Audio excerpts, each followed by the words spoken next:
Hello दशम श्रेणी पिले आपण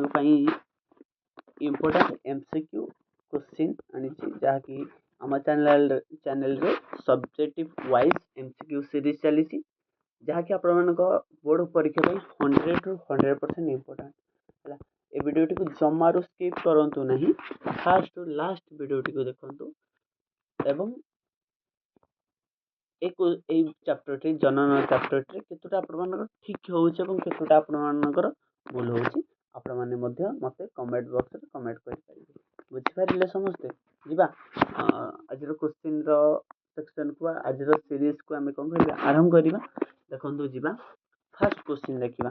जनन चैप्टर इंटरेस्टिंग चैप्टर आपण पढिले भी जानि परिबे हला। फर्स्ट क्वेश्चन देखिबा देइछि समजुग्मन और असमान जुग्मन क्यों जीवठारे देखा जाए। सम और असम जुग्मन क्यों जीवठारे देखा जाए। ऑप्शन ए अछि शैवाल, ऑप्शन बी अछि प्राणी, सी अछि फर्न एवं डी अछि साइकस। आ सठिक आंसर होछि शैवाल हवा आंसर। बुझि पाइले। 2 नंबर सम विभाजन क्यों अवस्था रे गुणसूत्र गुड़िक मध्य समतल भाग को चली आसंती। 2 नंबर जीवा 2 नंबर आंसर होछि ऑप्शन नंबर बी हबो आद्यावस्था की उत्तरावस्था की अंतिम अवस्था की मध्य अवस्था। सठिक आंसर होछि ऑप्शन नंबर बी हबो मध्यमावस्था। जीवा समविभाजन क्यों अवस्था रे गुणसूत्र केंद्र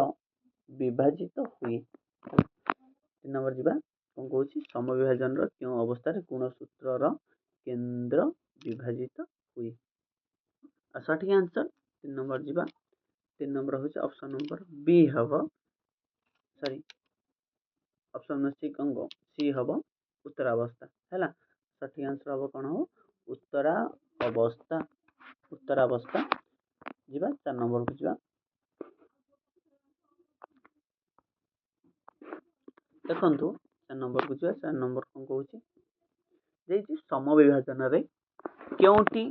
देखा जाए नाही। समविभाजन क्योंटी देखा जाए नाही। क्रोमोसोम रो अनुलंब विभाजन कि सेंट्रोमियर विभाजन इसी रे देला जीन रो आदान प्रदान डी रे देला तर्क तंत्र गठन। ना 4 नंबर आंसर हबो जिबा ऑप्शन नंबर सी हबो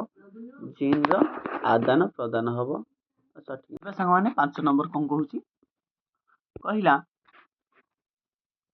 गोटे मातृकोषर गुणसूत्र संख्या 10 हेले समविभाजन उत्तरावस्था कोष मध्य केतोटी क्रोमोटेड रहिबो। 10 नंबर आंसर को जीवा कोन कहूची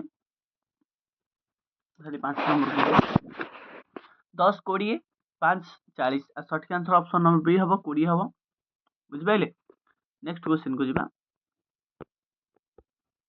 6 नंबर को 6 नंबर कहूची गोटे विभाजन क्यों उपादान रे उपावस्था रे आंपुंजन देखा जाए। लेप्टोनिन कि जाइगोटिन कि पैक्टिन कि diplotene. 6 number answer option number B हबो जाइगोटिन हबो। जिछि अर्ध विभाजन रे जीन रा आदान प्रदान प्रक्रिया को कोन कह जाए। ना सठिक आंसर हबो ऑप्शन नंबर बी हबो केते पारांतरण हबो हैला। 8 नंबर को जीवा क्यों अवस्था रे गुणसूत्र गुड़िक मुद्रिका सदृश होता पैक्टिन डायकाइनोसिस जाइगोटिन कि लेप्टोनिन। आ सठिक आंसर हबो ऑप्शन नंबर डी हबो सॉरी ऑप्शन नंबर बी हबो कोन डायकाइनोसिस। जीवा नेक्स्ट क्वेश्चन 10 नंबर कोन कहूची 9 नंबर 10 नंबर कहिला गोटे अछि चल रेणु हला क्यों चल रेणु द्वारा वंश वृद्धि होता है। 10 number answer option number D हबो यूरोथ्रिक्स हबो हला हबो ठीक यूरोथ्रिक्स हबो। जीवा 10 नंबर को जीवा ईस्ट क्यों प्रकार जनन देखा जाए। कनिनन कनिकन कलिकन अंगीय कि रेणु भवन कि विभाजन। 10 नंबर आंसर ऑप्शन नंबर ए हबो कलिकन हबो। जीवा नेक्स्ट को जीवा 10 नंबर जीवा सॉरी 11 नंबर को जीवा 11 नंबर कोन कहूची 11 नंबर देखो कहला 11 नंबर कहला कौन निम्नस्थ मध्यरु केउंथिरे अंगीय जनन हुए नहीं हला निम्नस्थ मध्यरु केउंथिरे अंगीय जनन हुए नहीं सठिक आंसर देखिबा 11 नंबर कहला ऑप्शन नंबर ए कदली बी गोलाप सी नड़िया डी होची अदा सठिक आंसर होची ऑप्शन नंबर सी हम नड़िया रे हुए नहीं तापरे अनिषेक जनन केउ अपुष्पक उद्भिद रे देखा जाए फर्न कि अंगूर कि पिजुड़ी कि कदली आ सठिक आंसर होची ऑप्शन नंबर ए हबो से होची फर्न हबो नेक्स्ट जिबा 13 कौन कहला ना टिश्यू पोषण पद्धति रे उत्पन्न प्रारंभिक टिश्यू समूह को सामग्रिक भाव कौन कहुए ना 3 नंबर आंसर कौन हम ना परागण कि काल्स कि गुटी कि कलमी आ सठिक आंसर हम ऑप्शन नंबर बी हम काल्स हम 4 नंबर कहला कौन ना फूलर क्यों अंश जायक कोष मान रही था पुंकेशर कि वृत्ति कि वृंतक कि दलमंडल आ सठिक आंसर होची ऑप्शन नंबर ए हम से होची कौन पुंकेशर हम है नेक्स्ट क्वेश्चन जी कहला फलिकार क्यों अंशटी न थाए पराग रेणु कि गर्भाशय कि गर्भदंड कि गर्भशीष ना 15 नंबर आंसर ऑप्शन नंबर ए हम पराग रेणु है 16 नंबर जी भ्रूण पोषर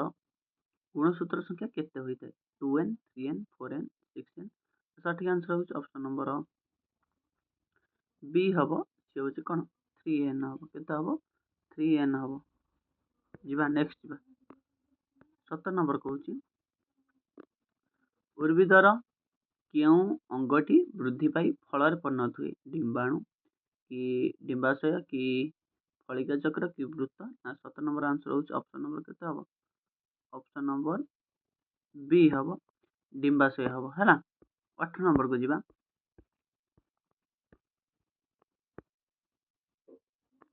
18 नंबर कहूची प्लास्मोडियम स्पोरोजोएट जो बहु विभाजन प्रक्रिया वंश विस्तार करती कौन कहुए ओजोनेसिस कि स्पेरुलेंस कि डिप्लोटिन कि जाइगोटिन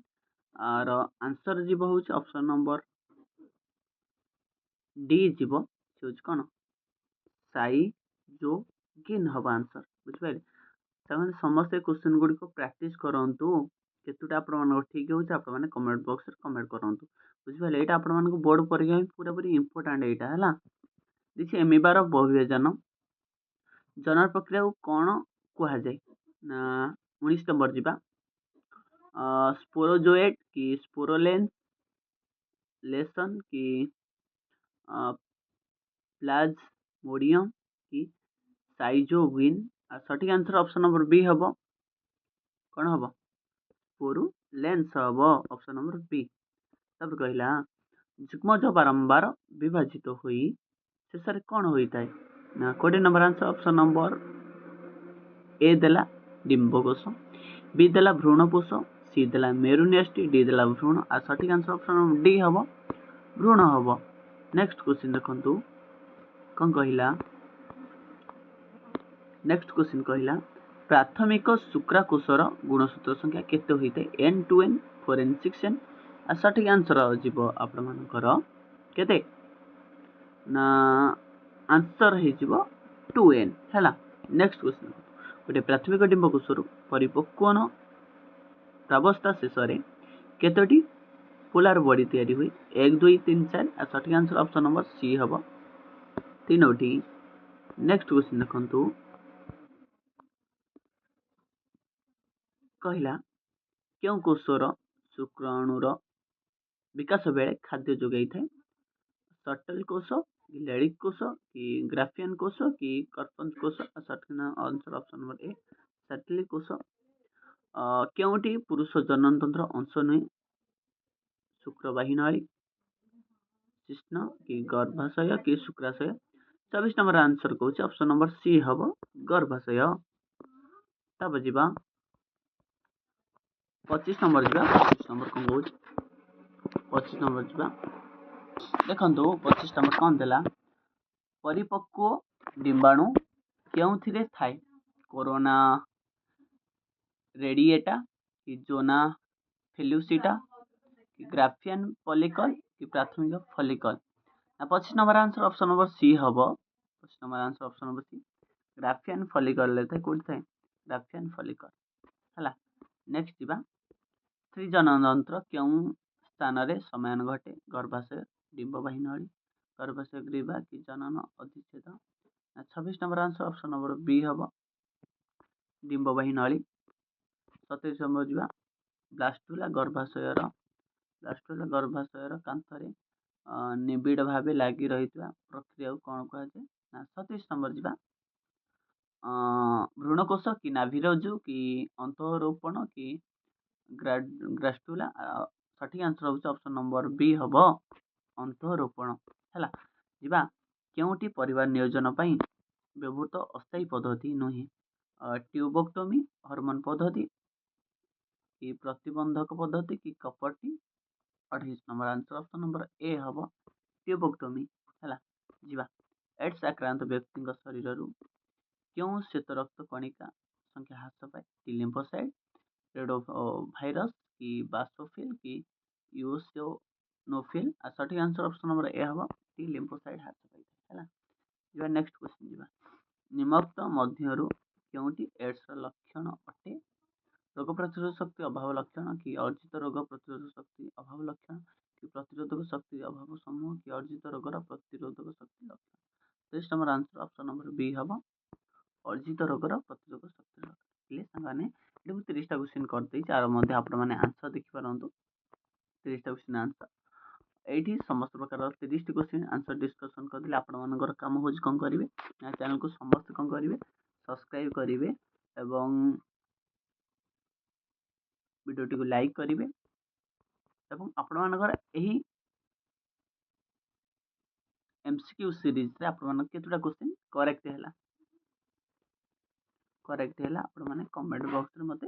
कमेंट करी कहि पारे बुझिबाले समझते हैला आ वीडियो केमि लागला मध्य निजर मतामत जणाइबे देखा हबो नेक्स्ट टॉपिक बा नेक्स्ट सीरीज रे रहूची थैंक यू।